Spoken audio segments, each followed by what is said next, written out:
Hola a todos, bienvenidos a los que se están conectando a este live.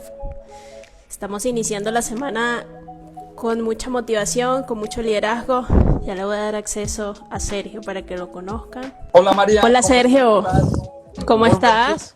Muy bien, Buen muchas día. gracias. Un gusto saludarte Sergio, bienvenido. Y un gusto enorme tenerte acá en este espacio. Al contrario, Bueno, tenemos muchas gracias a ti por la invitación y evidentemente, bueno, pues además aquí coordinados por nuestra querida editorial. Así es, gracias a Lid por unir a estos dos profesionales de liderazgo para hablar de este tema que está súper interesante. Y bueno, quiero comentarles que Sergio es autor de un libro que les he venido promocionando hace ya varias semanas a través de las redes sociales. Hemos estado compartiendo un poquito acerca del contenido. Yo acá también tengo el mío, Encourage Management, un libro espectacular y sobre el cual decidimos el día de hoy inspirar este tema para este live, y es hablar un poquito acerca del liderazgo centrado en las personas, ¿no? Un modelo de liderazgo que a veces quizás en las organizaciones como que no lo tenemos muy claro, como que bueno, ¿qué tendrá que ver eso del liderazgo centrado en las personas? Exactamente, ¿qué significa? Y quiero, Sergio, que comencemos a hablar un poquito para empezar a definir el concepto, ¿no? Exactamente qué significa el liderazgo centrado en las personas y cómo podemos los profesionales o los líderes organizacionales diferenciarlo de otros enfoques del liderazgo. Claro, con todo gusto, María. Es que mira, en realidad, reflexionando un poco acerca de todo esto, yo decía, lo normal sería, cuando hablamos de un liderazgo centrado en las personas, pues sonar a pleonasmo, ¿no? Porque básicamente, por su naturaleza, todo el liderazgo debería ser centrado en las personas. Ahora, ¿por qué hoy hablamos de esto? Pues porque no es en la realidad. Hay veces que hay un liderazgo mucho más centrado en resultados, un liderazgo mucho más centrado en un producto, un liderazgo mucho más centrado en una empresa o en una organización. Incluso hasta un liderazgo que está más como ensimismado, ¿no? Cuando uno utiliza a la gente que tiene alrededor con un beneficio personal. Entonces creo que por eso mucho vale la pena el insistir en este concepto. Me gustaría que fuera ya un concepto en desuso, porque la mayoría de la gente diría, sí, ¿qué otra forma de liderar existe? ¿No? Pero desafortunadamente no podemos hoy en día, después de 10,000 años, a lo mejor más, de ejercer nuestro liderazgo, de decir que ya superamos la crisis, que toda nuestra mirada está centrada en el desarrollo de las personas, en su crecimiento, en abrirles espacios de sentido, de realización personal, que bueno, tiene efectos en los resultados del crecimiento organizacional, etcétera, etcétera. Este liderazgo centrado en las personas nos habla de la posibilidad de mirar, de observar, de entender, de comprender y de generar en cada una de las personas que tenemos nuestro cargo un espacio de social, de desarrollo y de crecimiento. Ok, me llama mucho la atención lo que dices y es verdad, de pronto a veces no somos tan conscientes de que no puede existir un concepto de liderazgo si no está centrado realmente en las personas, porque entonces, ¿a quién estamos liderando? ¿Cierto? ¿A quién realmente o a qué estamos liderando en una organización? Y realmente es un concepto que en las empresas cuesta mucho que fluya, cuesta mucho que se entienda. A veces pensamos que por ejercer un liderazgo centrado en las personas, entonces estamos perdiendo de vista quizás el negocio, estamos perdiendo de vista las métricas, estamos perdiendo de vista la estrategia comercial o ese para qué existe el negocio y es como, no sé, yo me atrevo a decir que es como una barrera que a veces los líderes no han terminado de identificar y como decir, bueno, qué tan importante es que yo aprenda a liderar a las personas para llegar a esa meta del negocio o a esa visión que tiene planteada la organización. Hace rato leía un post en LinkedIn que me llamó mucho la atención y decía que las empresas no van a cambiar hasta que no cambien las personas. Y es un concepto que a veces no entendemos o no tenemos muy claro. Queremos que todo cambie, que los objetivos lleguen, que los resultados lleguen, que las metas comerciales se cumplan, que el negocio crezca, pero ¿qué estamos haciendo con las personas? Realmente, ¿cómo las estamos liderando? Y es un concepto que dentro del cambio generacional que estamos viviendo hoy se vuelve indispensable. ¿Cuáles dirías tú, Sergio, que son las principales ventajas de adoptar un enfoque de liderazgo centrado en las personas? Bueno, mira, hay varias cosas que están sucediendo en ese sentido. Ahora que tú mencionabas que es un enfoque que podría aportar mucho más, viene a mi mente las palabras justamente de Carlos Raúl Yepes, expresidente de Bancolombia, que decía, a ver, las empresas, las organizaciones, son una construcción que nosotros hemos hecho. Lo único que es personas y relaciones. Entonces, ahí es donde debería estar nuestro foco. Por el otro lado, también hay otra cosa que sucede, y es que pensamos que de forma natural la mejor forma de promoción y reconocimiento para cualquier persona que hace bien su trabajo es premiarla con alguna responsabilidad de liderazgo. Y a lo mejor hay mucha gente que no le interesa también, pero no le queda de otra porque, ¿qué sucede? Haces muy bien tu trabajo, te observan que lo haces estupendamente bien, entonces dicen, ¿qué crees? Te vamos a reconocer y te vamos a promover. Entonces ya no vas a volver a hacer lo que hacías muy bien hasta ahora vas a ser supervisora, director, gerente, háblale como quieras, y no nos damos cuenta que nuestro trabajo cambia radicalmente, porque en lugar de hacer lo que antes hacíamos, que a lo mejor era desarrollar un sistema, construir una casa, fabricar un tornillo, crear un espectáculo, a partir de ahora vamos a gestionar seres humanos. Requiere de una preparación muy diferente. Y creemos que a toda la gente eso le va a llamar la atención. Yo creo que tiene que haber un poco más de reconocimiento en las empresas, que no sea forzosamente el que tenga la gente que aceptar, sin haberlo buscado, sin haberlo pedido, una nueva responsabilidad. Listo, con formación, y hay que apoyar con desarrollo, y hay que apoyar con mucha capacitación, tanto técnica como humanística, como de gestión y liderazgo, management, en términos reales. Sí, total. Y es una realidad también que a veces por querer conseguir un nuevo líder o un nuevo supervisor perdemos a un buen empleado o a un buen colaborador, porque resulta que desde el lugar que ocupaba en la organización hacía muy bien su trabajo, hacía muy bien su desempeño, cumplía los resultados, era una persona excepcional, y cuando pensamos que por pasarlo a un nivel de liderazgo lo estamos premiando, a veces lo que hacemos es impactar de forma mucho más negativa en las organizaciones.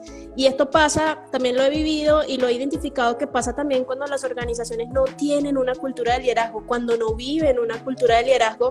Y es bonito cuando las empresas empiezan a entender y dicen, bueno, es verdad, necesito formar a mi equipo de colaboradores para que cuando el día de mañana yo necesite un líder, ya tenga las habilidades blandas formadas, ya sepa lo que significa liderar y gestionar personas en la organización, y ya sepa realmente cuál es su rol estratégico cuando alcanza esa nueva posición. A veces la gente cuando también no quiere ser líder, porque, ojo, hay gente que definitivamente no le interesa ser líder, y eso está bien. No vamos a decir que todos... Habría que respetárselo. Y exacto. Preguntarle, ¿te late o no te late? Exactamente. No a toda la gente. Y entonces, en lugar de promoverla y reconocerla, bueno, le estás lastimando profundamente. Total. Y a lo mejor, oye, fíjate que el otro día, María, estaba yo captando un dato de LinkedIn también. Eso es en Estados Unidos. No conozco el dato en México o en Colombia. Okay. No lo ubico. Pero el 30% de la gente que es promovida renuncia. O sea, 3 de cada 10 no era su camino. Y a lo mejor otros no renuncian, pero tampoco la hacen. Así es. Así es. Yo una vez viví una experiencia también en mi empleo. Tenía un equipo comercial y una vez mi jefe le dio la oportunidad al mejor asesor a que fuera líder. Y fue tanto su nivel de estrés, porque él se sentía como, bueno, o sea, ¿cómo saco adelante todo esto? Porque no es igual mi rol al que yo llevaba y al que venía acostumbrado y al que me iba bien. Y fue tanto su nivel de estrés que un día me dijo, María, devuélveme asesor, no me interesa ser líder, no quiero ser líder de la organización. Y es algo que en las organizaciones hay que hacer mucha conciencia y hay que tener muy, muy aterrizado, porque el hecho de que yo suba a líder a una persona que no le interesa ser líder, que no tiene las habilidades y que no está dentro de sus propósitos personales y profesionales, puede generar un impacto mucho más grande en el resto del equipo de trabajo. Me puede tumbar una estrategia comercial entera, me puede tumbar totalmente un equipo de trabajo, y es algo que necesitamos que empiece a ser muy visible. Yo quiero, Sergio, que empecemos a hablar un poquito del libro. Sí, es algo que también quiero que le comentemos hoy a los que nos están escuchando acá. Hablemos un poquito de Charismanament y cómo me puedes decir o cómo nos puedes contar a todos un poquito más sobre él, un poquito más de cómo esta herramienta nos puede ofrecer una guía para liderar hoy en día desde un modelo enfocado en las personas. Claro, encantado ya de tener el espacio para poder hablar de esto. Así es. Creo que no existen las recetas mágicas, no hay el one size fits all, ¿no? Una medida le sirve para todo. Yo creo que cada quien va descubriendo muchas cosas, y la idea del libro, pues evidentemente no pretende ser ese instructivo o esa forma de atrapar a la gente con, mira, son las 22 leyes infmutables del liderazgo, las tienes éxito. No lo sé. Ok. Me queda claro, son unas palabras que decía Buckminster Fuller, este filósofo y diseñador muy importante, donde decía, oye, si hay una realidad que no te está gustando, no trates de destruirla, sino crea un modelo alternativo. Él hablaba mucho de los modelos. Crea un modelo alternativo que pueda ofrecer una mayor ventaja. Entonces, Charismanagement es justamente eso. Es un modelo, es un enfoque, es una invitación, o yo diría, es una provocación. Es una provocación a que voltemos, a que podamos volver a voltearnos a ver como personas y a decir, a ver, punto número 1, el liderazgo es una responsabilidad de servicio, así de fácil. Es una responsabilidad que su naturaleza es el servicio, y no es el servicio a una institución o el servicio a un producto, es el servicio a las personas. Así es. En primer lugar. En segundo lugar, este enfoque al servicio está sostenido o sustentado en 3 grandes pilares: la definición de un propósito y la solidificación de una plataforma valoral, porque eso como líder te da integridad. En segundo lugar, una visión a largo plazo, porque el cortoplacismo siempre nos acaba matando. Creo que ese es uno de los grandes problemas en Latinoamérica, el cortoplacismo, pero una visión a largo plazo y estrategia para gestionar a través de tu estilo o de la mezcla de estilos, ya técnicamente hablando de liderazgo. Y el tercer pilar es formación, crecimiento, desarrollo y capitalización de tu experiencia. Entonces, este enfoque al servicio está sustentado en esos 3 pilares. Pero al centro va esa herramienta de relación y de vinculación que tenemos con la gente, principalmente cuando estamos gestionando, cuando estamos liderando, pero la verdad es que podría servir en cualquier ámbito. Y ese recurso de relación es justamente lo que conocemos como carisma, no desde el punto de vista tradicional y deformado que tiene la palabra carisma, porque es un concepto que ha sufrido pues muchos cambios a lo largo de la historia, no nada más cambios, malinterpretaciones, porque fue el concepto de carisma para los antiguos griegos no es el concepto actual. Lo que fue el antiguo concepto de carisma para las primeras comunidades cristianas no es el actual.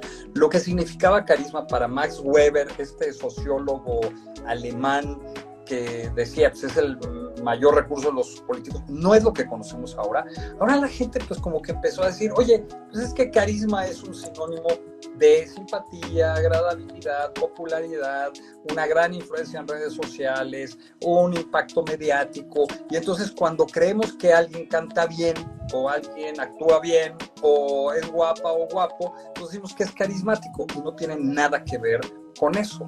El carisma es un recurso de relación que además cuando tú te vinculas de esa manera, abres espacios de sentido y ya esto lo que hace es simplemente por el hecho de estar, por el hecho de relacionar, ¿no?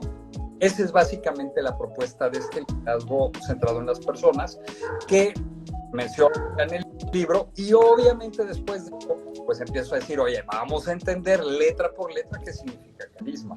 El carisma es un conjunto de competencias interpersonales de relación bien enfocadas, con un buen desenlace, y estoy hablando prácticamente no es porque sean las únicas, sino porque creo que engloban a todas las demás, ¿no?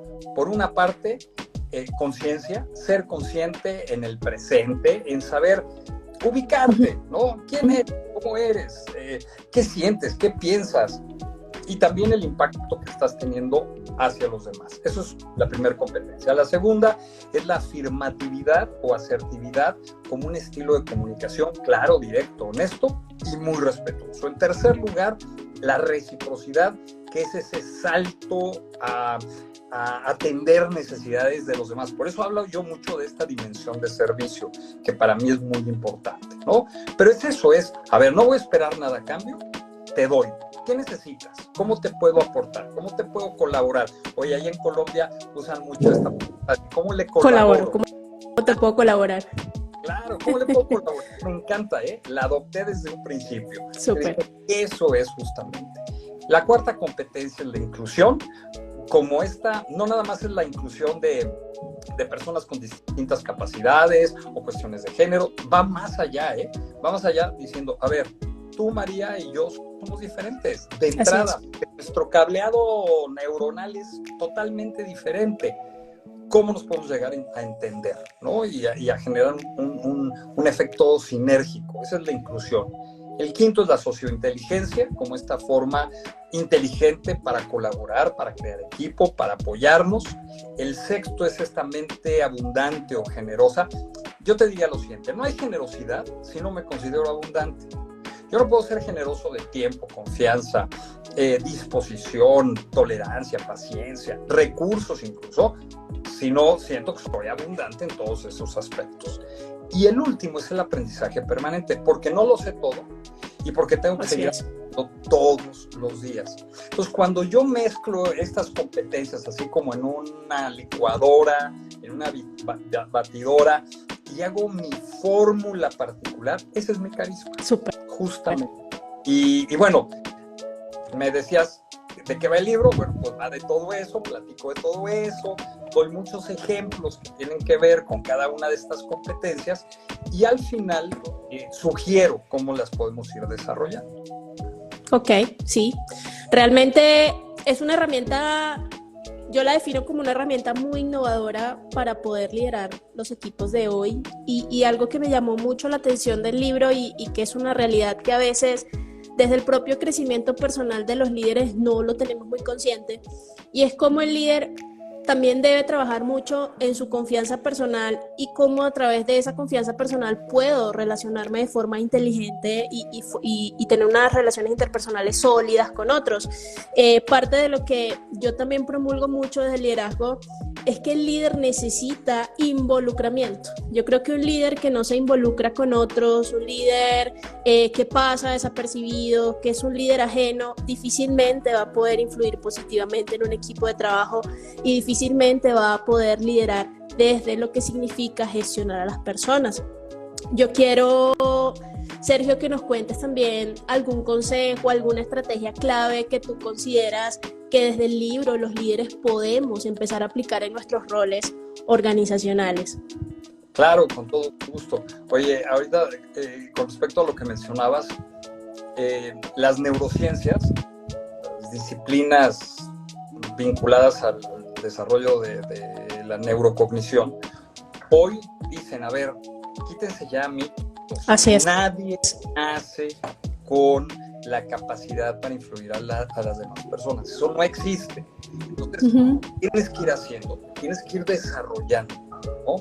Y una de las cosas que nos va a hacer más y sin duda ser mejores líderes, y sería con lo que yo empezaría, serían dos cosas importantes.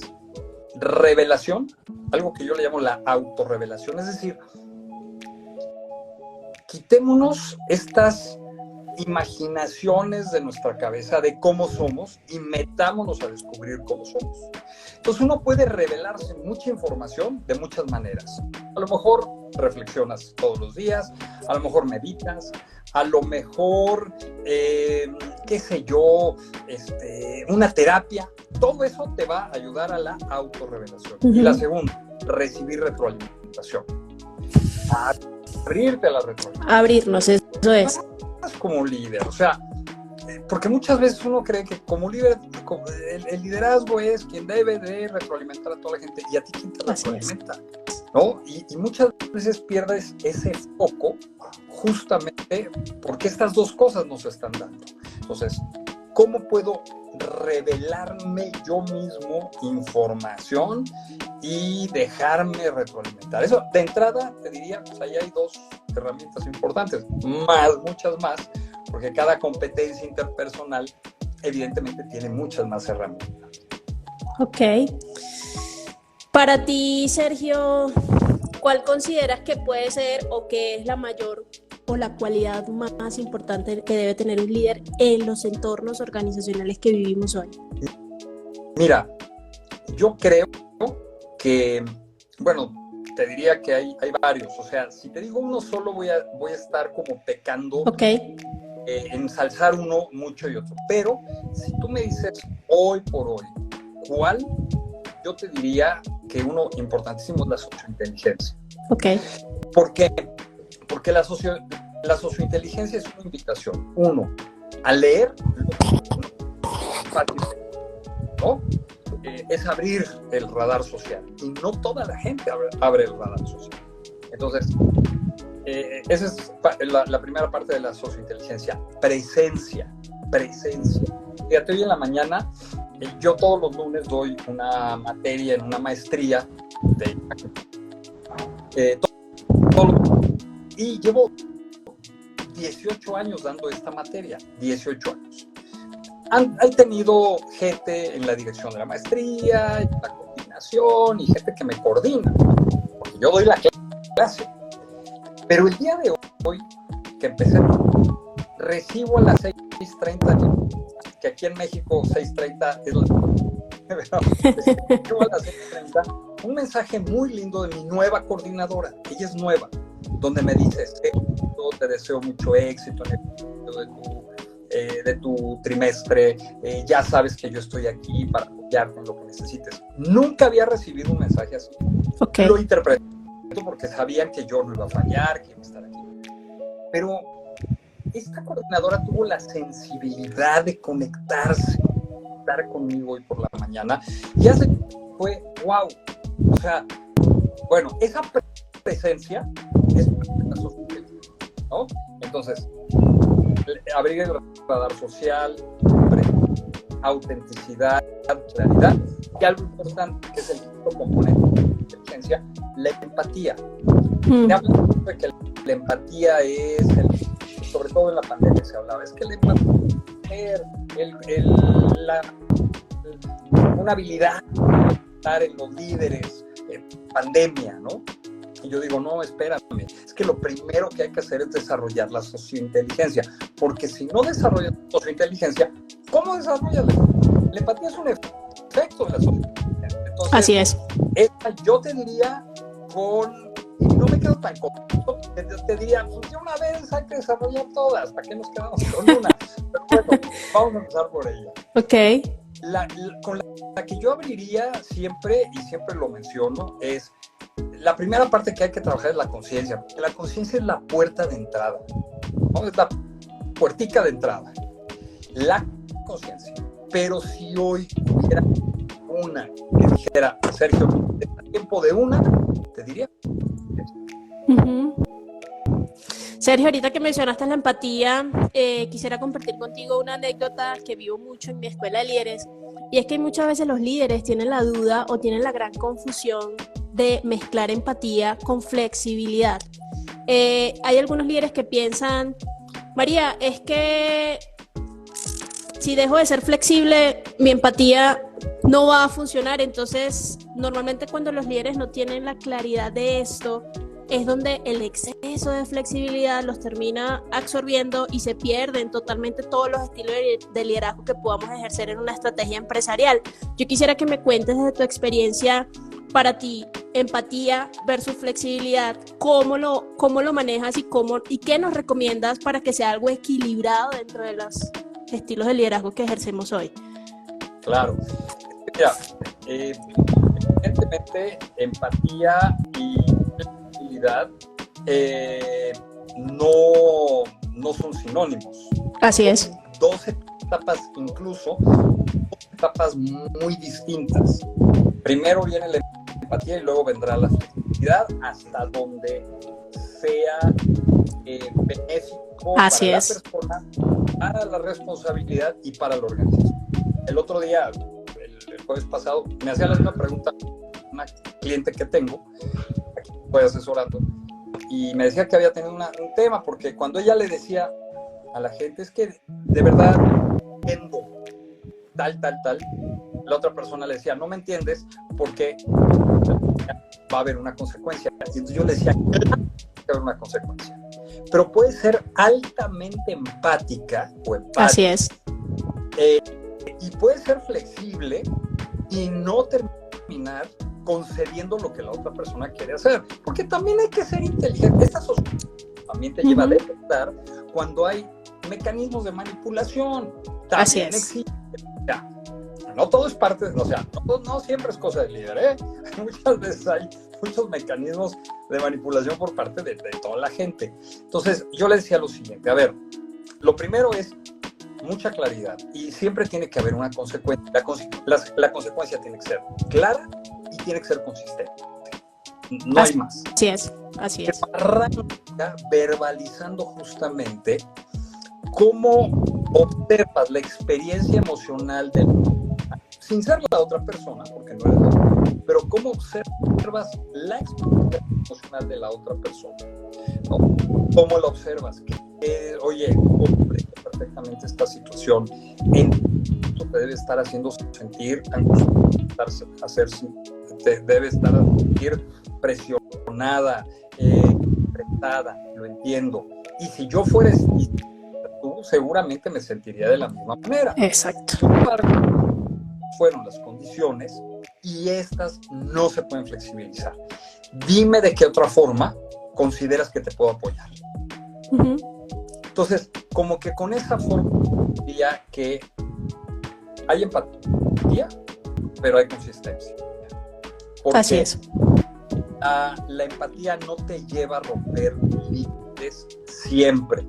A lo mejor en una de tú consideras que sí, bueno, pero no debería ser una de las formas que se comprueba tu nivel de empático el que rompas las reglas y flexibilidad.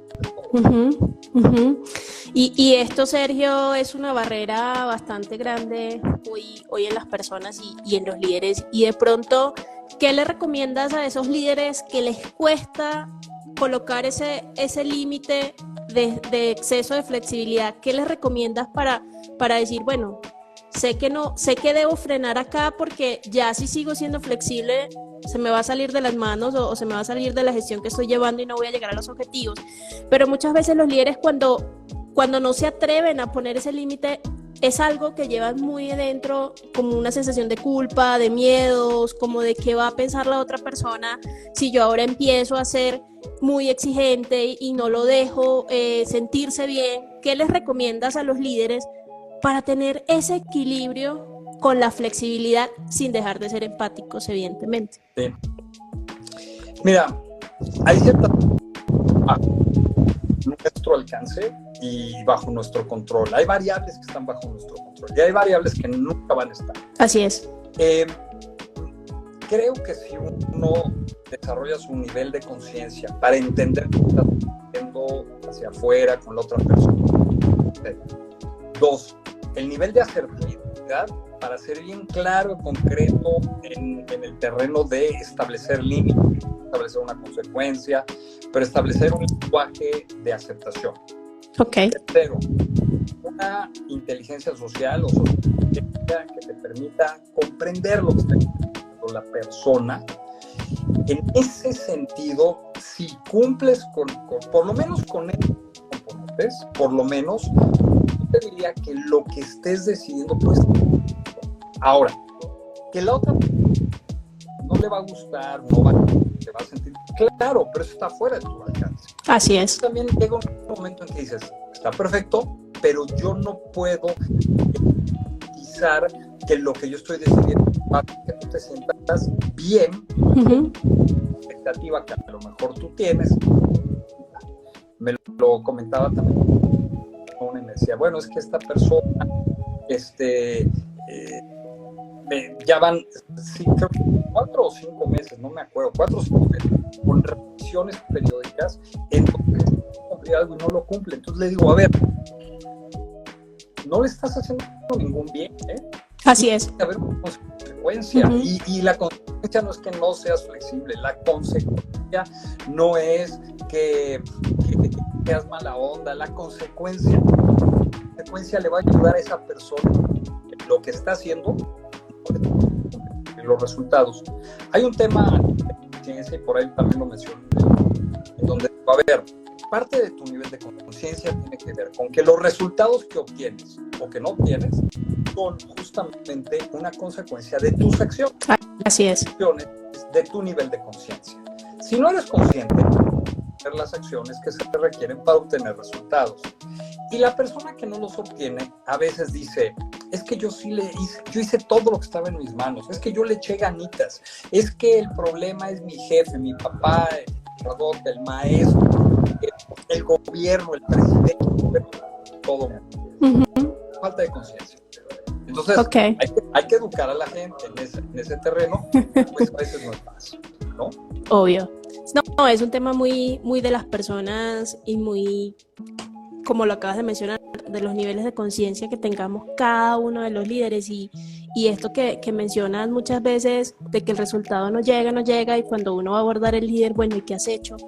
Es que yo le vengo diciendo desde febrero y estamos en septiembre y no ha hecho la entrega del informe, y tú dices, bueno, pero líder, o sea, desde tu gestión de liderazgo y desde los objetivos que estás persiguiendo en la organización, ¿en qué estás enfocado? ¿Qué vas a hacer para que ese resultado llegue? Porque también el líder se queda mucho echándole la culpa es que tal persona no me respondió, no me gestionó, y es un crecimiento personal que evidentemente los líderes necesitamos transitar y vivir para poder entender la importancia de lo que significa ser empáticos, pero no tan flexibles. Claro. Sergio, me gustaría que pudieras compartir. Dale, cuéntame algo más. Rápidamente, hay un libro.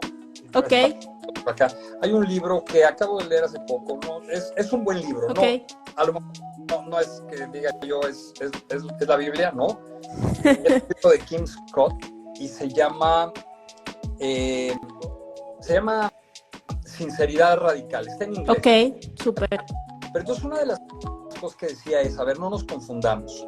Cuando tienes muy bajos niveles de orientación a las personas, hay verdadera orientación a las personas y muy poca capacidad para confrontar o para retroalimentar con objetividad, tú caes en algo que le podríamos llamar la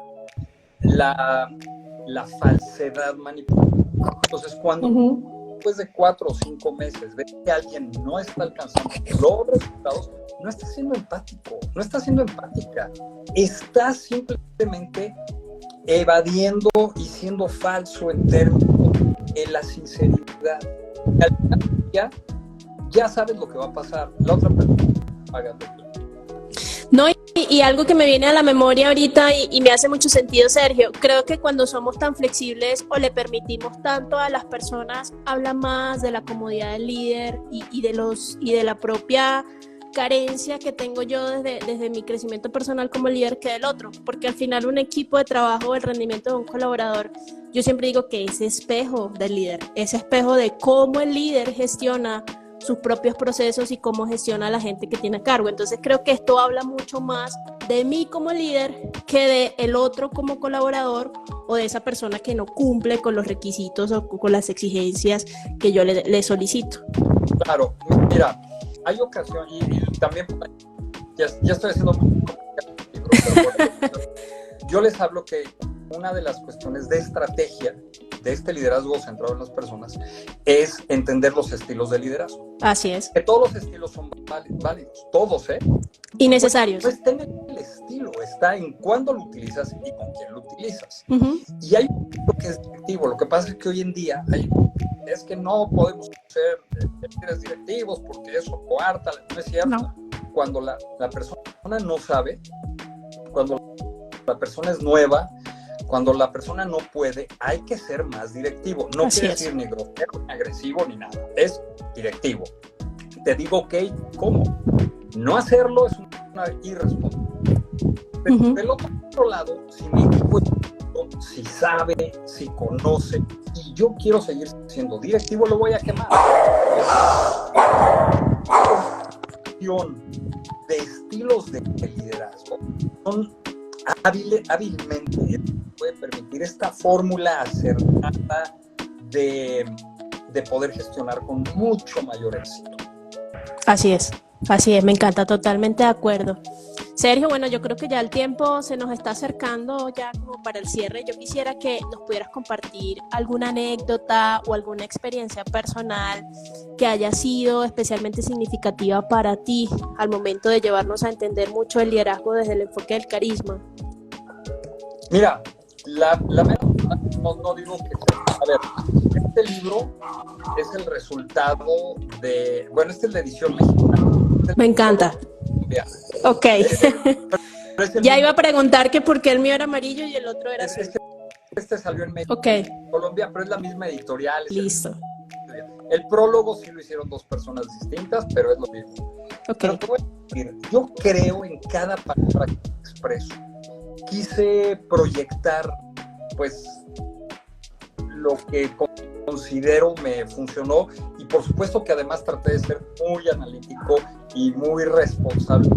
No, tampoco me ha funcionado, ¿no? Y entonces, bueno, todo lo que menciono en torno a ser afirmador, recíproco, inteligente, sociointeligente, generoso y finalmente abierto al aprendizaje, pues es porque creo firmemente en ello. Ahora, que lo cumpla todos los días, puede ser que no siempre, porque me reconozco como un ser humano que puede fallar, pero que si soy consciente me voy a dar cuenta de la falla y la voy a tratar de componer. Entonces, te diría que hablar del libro es hablar de lo que creo, de lo que me ha gustado o de lo que me gustaría hubiera sido mi práctica como líder organizacional en estos más de, ya ahorita sí son casi 40 años, un poquito menos, de práctica profesional, porque empecé a trabajar muy joven, y desde muy joven como que me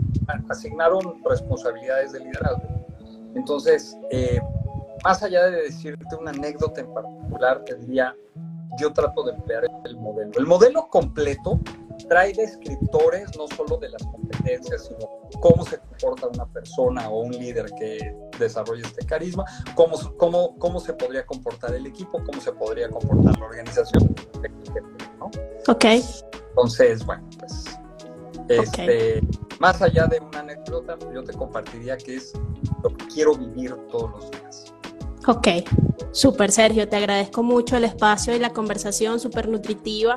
Por acá tenemos varios mensajes. Isabela dice, gracias por este tema, por este gran espacio, interesante tema y libro, muy interesante esta temática, ya mismo voy a leer el libro.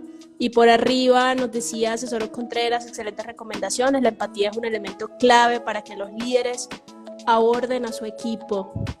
Yo quiero, acá nos escribe nuestra editorial, Lead Editorial, gracias por realizar este espacio con nuestro autor, muy felices de compartir el conocimiento.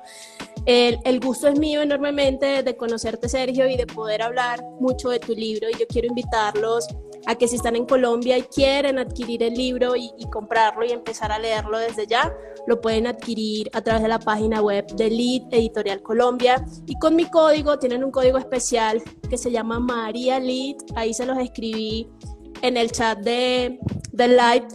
con mi código obtienen un 20% de descuento en la compra del libro. Entonces realmente no hay excusas para no leerlo. Realmente el que no lo lea es porque las excusas pueden más, así que ya saben. Y algo muy importante, hay envío gratis en Colombia, entonces no se lo pueden perder. Sergio, te agradezco mucho, súper agradecida por este espacio y esta conversación. Seguiremos compartiendo nuevos espacios y un abrazo enorme desde Colombia. Muchas gracias, María. Al contrario, yo soy de tiempo por este espacio, por la rica conversación, y lo mismo, estoy a tus órdenes desde México.